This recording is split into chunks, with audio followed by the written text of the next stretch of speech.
Habang hindi pa dama epekto ng bagyong Marce sa Ilocos Norte, sinamantala na mga magsaka ang maaraw na panahon.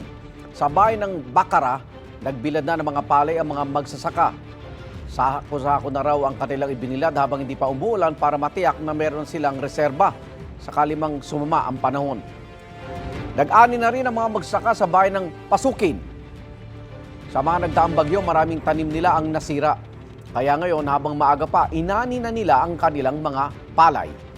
Nagbilad na rin ng palay ang ilang magsasaka sa Bangged, Abra. Pinagdadaan na rin ang epekto ng bagyong Marce sa Calayan, Cagayan. May pulong na ang mga otoridad para sa pre-disaster assessment at pinayuhan din nila mga residente na maghanda na para sa bagyo.